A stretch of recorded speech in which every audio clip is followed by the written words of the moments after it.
Namaskar. Welcome to Prakash on Basics.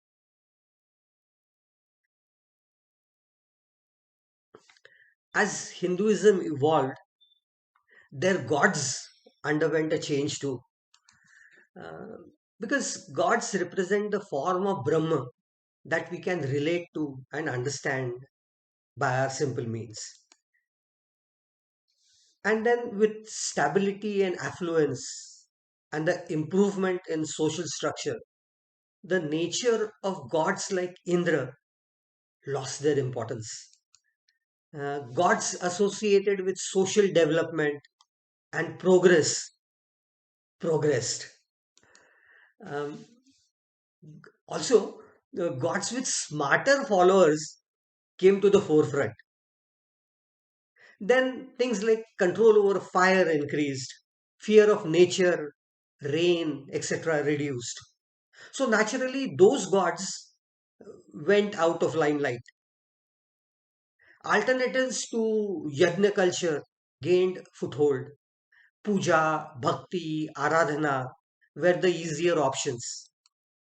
So, a benevolent God that was linked to these, who could be revered by so many of these simple methods, naturally became more popular. The one to gain the most was Vishnu. He leapfrogged all of them to gain the top spot. He grew in importance as dharma and social structure matured in the subcontinent. Let us grasp some of the lesser known facts about Vishnu, and we'll try and recollect some of the known facts also in the process. The Vedic Vishnu was a minor god. By the time of the Puranas and the epics, he became one of those in the forefront, overshadowing all other gods. Even today, he is among the most dominant ones. His only competitor at Vedic times was Prajapati, but he also lost out with time. In the Rigveda or in the Vedic period, he is a minor god. In the Rigveda, he has only about five suktas, while Indra has around 250, as I mentioned long back. Uh, Now, the word. The word Vishnu is a combination of V plus Snu, which actually comes to one capable of flight. He is also linked to two heavenly birds, one of them called Suparna, and the other one is Hamsa. But we'll come to that a little later. Vishnu has many names and they are all very meaningful. Let us try and understand some of them as we begin. He is a part of the sun gods, friends. So he is an Aditya. The Maruts, the wind gods, are also his friends. He is called Upendra, which meaning subordinate to Indra. This is also one of his 24 popular names that is recited in the Sandhya. He is so close and associated of Indra that in one of the situations he says, I'll enter your Vajra and kill the Vrutra demon for you. So they always got along together very well. And then what other details do the Vedas give us? He lives in a high abode with many cows. This is a typical metaphor. The house really means the sky, and at night the cows represent the stars, and at daytime they are nothing but the rays and clouds. Vishnu also means one who fills all space, and that links him to the sun. He is called Urugaya, and this word Urugaya itself has four different meanings. The first says that he is the one who is praised by all living animals. The second says whose fame is very large, spread everywhere. And the third says, he's the one who travels to many places. And the fourth says, he's the one whose curses cause enemy hordes to scream in terror. And as per the Bruhadaranya, he's the one who activates the Atma and all senses, and that is Vishnu. So he then becomes a life force itself. This is another word used for him, and that is known as Shipi Vishnu. And this is again from the Vedas. Uh, the one who enters animals. So, along with Prajapati, he is a fertility god also in this case. Um, as many of us are aware, there are things known as the sanskaras, the 16 rituals to be carried out. He is invoked in one of the primary ones, the Garbhadhan sanskar, the earliest among the ones to cause the birth of the child. And later on in another sanskar, which is the marriage, the groom is supposed to take 7 steps and make 7 vows along with his bride. And then he is supposed to tell the bride, may Vishnu guide you along the path of progress. So he is a part of your family too.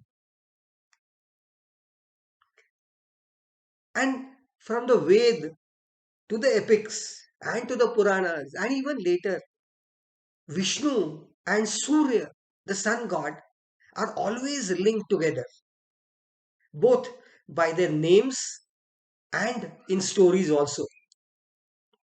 His most popular name related there is Trivikram. Tri is three. Vikram means achievements of very high standard. This Trivikram is also a part of the 24 names I just mentioned some time back. And the Vikram represents records or limits or deeds that can be done. The three represent the morning, noon, and evening sun, covering the sky from one horizon to the other. Later on, this came to signify the three worlds that are commonly talked of, the Swarga, the Martya, and the Patal, the heaven, the earth, and the underworld. Actually, if you think of it a little more carefully, later on in the Vamana avatar, he covers the whole universe by these 3 steps. Logically speaking, I personally feel he is the master of all the 3 axes, X, Y, and Z. And for us, that's all that matters. Everything is covered in X, Y, and Z, the 3 axes. And then I'll come to a very different tale that is mentioned in the Shatpath Brahman relating the two of them. The story is something totally different. There was a competition between a number of gods, and the clause was the one who finishes a specific yajna first would be treated as the most important and the best of the gods. And Vishnu won that competition. And he was very proud of having won. And then he decided to conquer the whole world with his bow and 3 arrows. And as he planned, he rested his chin on the tip of the bow and planned what to do. There were a group of ants walking by, and they saw Indra sitting around because naturally now Vishnu would take over. And so they asked Indra, what if we chew off the string? What will you give us? And Indra promised them all food and water and nourishment. And the ants gradually climbed up and chopped the string. And as it snapped, the great bow caused Vishnu's head to be chopped off. and it flew to the sky and became the sun. Actually, it's a very interesting link between sun and Vishnu. And later on, uh, when you talk of yajna, the yajna itself is supposed to be Vishnu, and its upper end is nothing but the sun, and the lower end is the fire that is in the yajna itself. The sun's rays were said to be the souls of pious people who were performing these yajnas. And then I come to another important name of his, which is very popular, Narayana. Actually, Nara is water and Ayana is movement or a path traced through it. So the one who traverses the oceans is Narayana. This led to the form of Vishnu that we know of resting on the Sheshanag in the Kshirosagar, the ocean of milk. This Sheshashayi Vishnu is among one of the most common pictures and murals that can be seen in some of the Gupta temples also, and it's very commonly depicted. But isn't that very similar to the sun who's traversing the sea of space? And so the sun is often called Surya Narayan, which links sun directly to this Narayan. And there is one more link. The symbol of sun god, is the turtle. And in one of his avatars, the second one, Vishnu takes up the form of a turtle.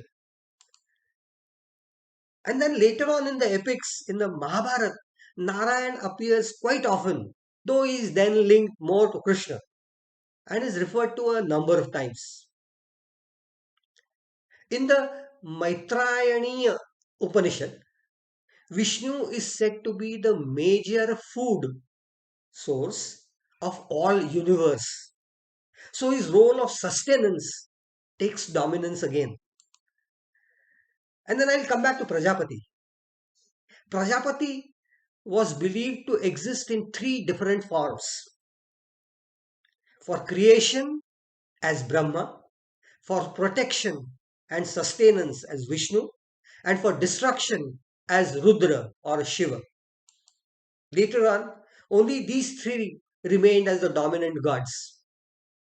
The Upanishads refer to three attributes of the Parabrahma that we've been talking of long back, and the three gunas that it is supposed to have: the Sattva, the Raja, and the Tamo guna. And these are the ones that power all behavior patterns in the universe.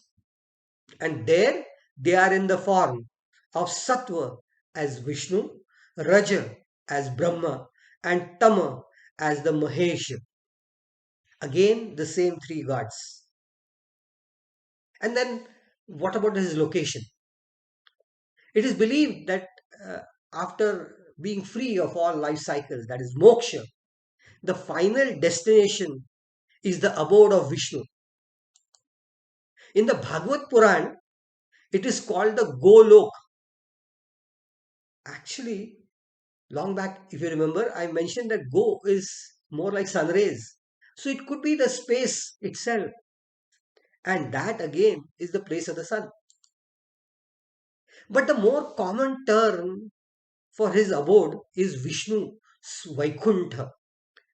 And surprisingly, the word Vaikuntha in Vedas is not only the abode but also the name. And the name is also given occasionally to Indra. But later it is exclusively used only for Vishnu, and much later only for his abode, the Vaikuntha. The meaning of the word is the one whose motions are unhindered. Kuntha is to stop. So these are unstoppable, unrestricted motions or positions. And that is where Vaikuntha is. In the Vanaparva, Vishnu is said to have different colors in the different yugas or ages or eons, as you would call it in Hindu mythology. In the Kruta Yuga, he is said to be fair. In the Treta Yuga, he is reddish. In the Dwapara, he has a yellow tinge. And in the Kali Yuga, that is the last one, he is dark. And then I refer to Vishnu, Brahma, and Mahesh. Vishnu and Shiva were the two major gods, and they had their own followers to a very large extent. But Vishnu and Shiva are never in conflict. Surprisingly, Vishnu tends to get Shiva out of many embarrassing situations because Shiva tends to bless people with a lot of boons which get everybody into trouble. For example, in the Bhasmasura tale, uh, Vishnu appears as Mohini and destroys Bhasmasur, who has been blessed with Shiva. Uh, he is the one who finds loopholes and kills the demons who have been granted boons by Shiva. Uh, a later incident of Sati and the Tandav Nrutya by Shiva, which would have terminated the whole universe, is prevented by Vishnu, who chops off her body into 52 parts, which fall randomly at different places on earth, creating the many sites that we will talk of sometime later. Shiva also takes care of Vishnu. He is said to have given him a very big weapon known as the Danda. And so Vishnu is also known as the Danda Pani. Pani here means the hand. So the one who holds Danda in his hand is Dandapani. And then he was prayed by Ram in Rameshwara. And Shiva himself is always engrossed in the Ramakatha, that is the tale of Ram, who is nothing but an incarnation of Vishnu. By the time of Mahabharata, Vishnu is Krishna, the avatar that we all are so commonly aware of. And then in Mahabharata, there is a whole section known as the Harivansha, which is an outcome of this attachment to Krishna. Krishna also shows the Vairat Roop, the Parameshwara Roop to Arjun.